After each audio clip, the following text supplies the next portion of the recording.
I do wish we could chat longer, but I'm having an old friend for dinner. There's a chill in the air as we weave this tale, a tale as dark as the night and as twisted as the mind of its protagonist, Hannibal Lecter. Picture this, if you will. Our cultured cannibal, Hannibal, is seething with a rage that could curdle blood. The cause? His own brother, a morsel for the infamous Jeffrey Dahmer. It's a bizarre twist of fate, a grim joke that would have you laughing if it weren't so macabre. But every jest has its punchline, and Hannibal's is a dish best served cold. His plans for retaliation are as chilling as they are cunning, a recipe for revenge that would leave even the most hardened of gourmands with a bitter taste in their mouth. So buckle up, dear viewers, as we delve into this darkly humorous tale of revenge. In the twisted world we're about to explore, the unthinkable has happened. A shiver runs down our spines as we delve into the macabre details of this most peculiar event. In the dark corners of this world, where the sun seldom shines and shadows play tricks on the mind, Jeffrey Dahmer, the infamous cannibal, committed an act that would rattle even the most seasoned of horror enthusiasts. With a hunger that knew no bounds, Dahmer did the unspeakable. He dined on the flesh of another cannibal's kin. Yes, you heard that right. Dahmer decided to add a new flavor to his palate, a LECTER. Now let's pause for a moment and appreciate the irony here. Dahmer, the man known for his gruesome culinary preferences, dared to feast upon the brother of Hannibal Lecter, the epitome of sophisticated savagery. The audacity is almost laughable, isn't it? It's as if the cat decided to take a bite out of the lion, not knowing that the lion's bite is far more lethal.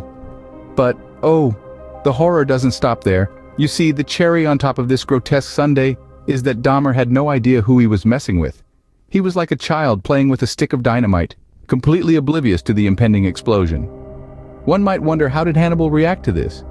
Did he wail in despair or did he swear vengeance? Well, you'd be surprised. Hannibal, ever the connoisseur of the human condition, didn't bat an eyelid. Instead, a slow, chilling smile crept onto his face. It was the kind of smile that could freeze your blood and send your heart racing all at once.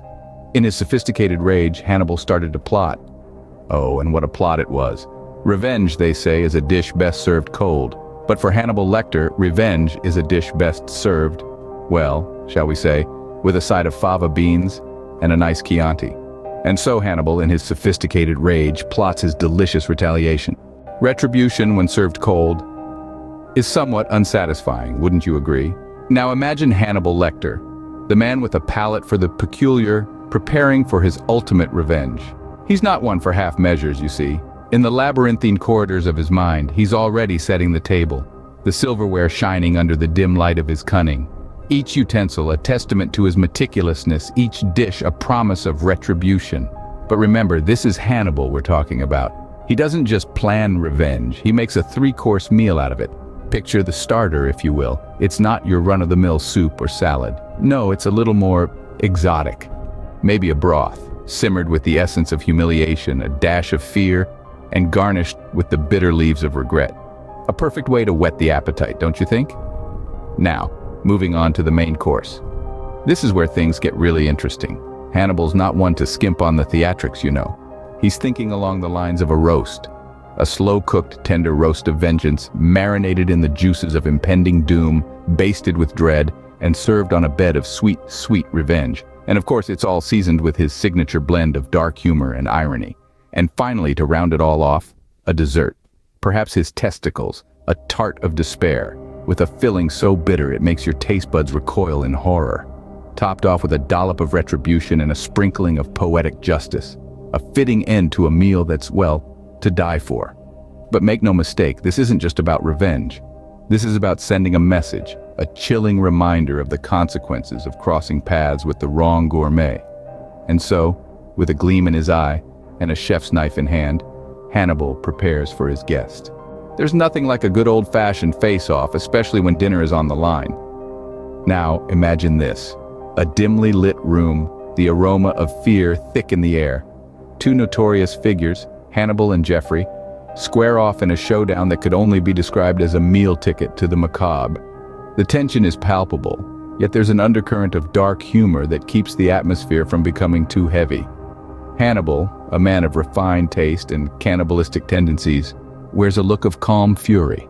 It's as if he's at an exclusive dinner party, and the main course is just a touch too overcooked. His voice, smooth as silk, yet ice cold, echoes in the room. "Jeffrey, you've made a grave error in judgment. You've devoured my brother, and now it's only fair that you repay the favor." Jeffrey, on the other hand, is a picture of comical terror. It's almost as if he's just realized he's the rabbit in a game of fox and hounds. His response, stuttered and shaky, does nothing to alleviate the tension. "Hannibal, I didn't know. I swear I didn't know." The room fills with Hannibal's laughter, a sound as chilling as wind through a graveyard. "Ignorance, Jeffrey, is not an excuse, it's a seasoning." The words hang in the air, a morbid punchline that sends shivers down one's spine. The power dynamic is clear here. Hannibal is the predator, Jeffrey, the unwitting prey. It's a cat and mouse game, but the mouse has already been caught. The only question that remains is how the cat will choose to play with his meal. The exchange continues, a twisted dance of dread and dark humor. The stakes are high, the tension higher. But amidst the chilling suspense, there's a sense of morbid amusement. After all, it's not every day that one sees two notorious figures in such a comical perdicity. And with a courteous smile, Hannibal makes his final, chilling proposition. It's always quiet after a storm, isn't it? The echoes of the confrontation had faded, leaving only the eerie silence of its aftermath. The once bustling, chaotic scene was now a portrait of stillness, with only the faint hum of the city's nightlife in the distance. In the midst of it all, Hannibal Lecter stood victorious, the taste of sweet revenge lingering on his lips. But what of Jeffrey Dahmer, you ask? Well, let's just say he found himself in a quite unappetizing predicament. In a twist of poetic justice, the hunter had become the hunted, the eater had become the eaten. It was an ending that could only make one chuckle, a darkly humorous end to a tale of revenge and culinary creativity. In the quiet aftermath, Hannibal found himself alone, a solitary figure in this chilling tale. But oh, he was far from lonely. With Jeffrey, well, part of him at least, he had all the company he needed, and so he set about preparing his victory feast. The kitchen, once a place of terror, now buzzed with an air of ghoulish delight. As he worked, he hummed a tune, a cheerful melody that contrasted starkly with the macabre scene. With each chop, each stir, each taste, he savored his triumph. The irony wasn't lost on him. A man who took pleasure in the consumption of others, now reduced to a dish on Hannibal's table. Oh, the universe does have a strange sense of humor, doesn't it? In the end, this wasn't just about revenge. It was a lesson, a reminder of the twisted dance between predator and prey, the ever-changing roles in the game of survival. And Hannibal? Well, he was always one for learning and teaching lessons. So, as the night drew to a close and the last bite of his victory feast was savored, Hannibal Lecter found a new sense of satisfaction. This was a meal he'd remember, a tale he'd recount with a wicked grin. A dark tale, a funny tale, a tale of revenge served on a dinner plate.